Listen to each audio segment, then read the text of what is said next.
I need the microphone to be able to talk to you. So, in this one, I want to say the big message here is to use your ENT doctor or your audiologist to your advantage. You know, do you know what type of hearing loss do you have? Do you know how to take care of your hearing or your ears and to prevent infections? I was one who's always having infections. So, you might say, but Lisa, I don't know what type of hearing loss there is out there. And I listen to other videos, but then I forget. Or, then, it's too complicated, the video. So I want to keep it really simple. There's conductive hearing loss. And conductive hearing loss is the type in which you have problems with the stapes bones. There's little stapes bones that tap on the eardrum, and that starts the process of the sound going into your ear. And you could have a damaged eardrum, or you could have damaged stapes bones or other physical damage in the ear.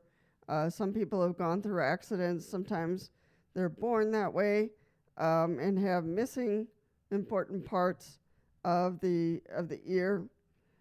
So that's conductive hearing loss.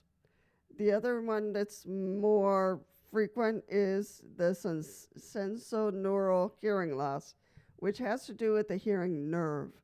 There is a hearing nerve, the little cochlea, the little circle that goes in, it's in your ear, and then it continues on, the nerve continues on into your brain. So when there's damage to that nerve, that's called sensorineural hearing loss. And that's the most common that we deal with. Or that, I'm not a doctor or an audiologist. I'm just talking from experience. I've had a lot of years of hearing loss. So sensorineural is the most common. So do you know what kind of hearing loss do you have right now? Do you know? Because that's gonna give the audiologist or the ENT a map on how to treat you. So that's why it's important. Another type of hearing loss is the mixed one, and that's a little bit more difficult to treat, but they can still treat it, but it's harder to treat. So that's when you have sensorineural hearing loss and you have problems with the stapes bones. You have conductive hearing loss, which is problems with the eardrum and the stapes bones or other physical part of the ear. So then they have to treat both. And that's a little bit more trickier, but there is still treatment. You might need surgery, to repair or to put in, a part. Years ago, those surgeries were very difficult to do because we didn't know much about, the stapes bones and the eardrum and how to do those repairs. And I think those surgeries are much better today. You could have impacted wax in your ear, and that is treatable. It might be difficult to get all that out, but impacted wax can reduce your ability to hear. You could have a bad infection. You might feel pain, and that can also reduce your ability to hear. Then you want to say if you have sensorineural hearing loss, then what frequencies are you worse at? Do you have low frequency loss, or do you have more the high frequency, which is a bit more common? So, tell them to describe what type of hearing loss you have, and so you're knowledgeable, and then you can figure out and ask the questions, what do I need to take care of my hearing loss? Or what do I need to take care of my ears or my ability to hear? What kind of things are the best things to do? I was one that had a lot of infections, so over and over, especially when I had the hearing aids. When I had the hearing aids, the molds, I think, were difficult for me. So they gave me a different type of mold, which is, allergenic molds. So that helped things, but I was, itchy. So we did have to use, some creams and things to reduce that irritation. Because otherwise, boom, I'd go right into infections. So, which is not fun.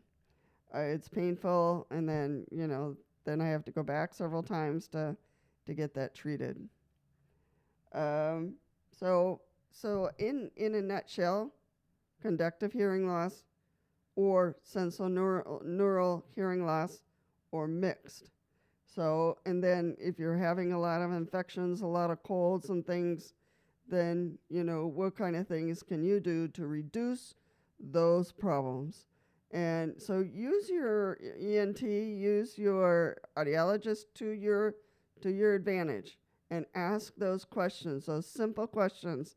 So you are knowledgeable in terms of, are you over here or are you over here, and what kind of treatments need to be done.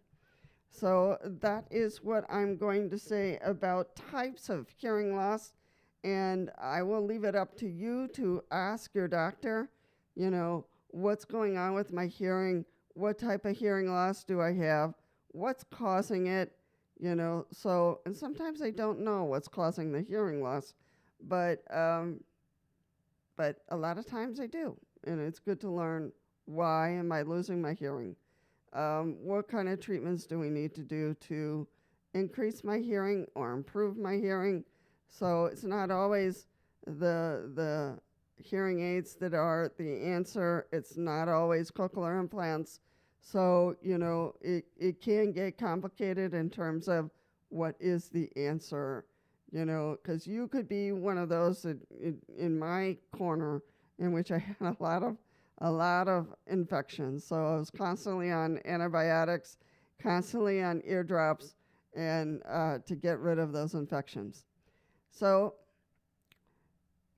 ask the questions, be knowledgeable in terms of what's going on and what kind of things can you do to help yourself with your hearing. If you find my videos helpful to you, please feel free to subscribe or to like or to comment or view more videos. And that would be very helpful to me. So I am glad you came by and that you spend a few moments with me watching my brief videos on hearing loss. Take care, and I'll see you in the next one.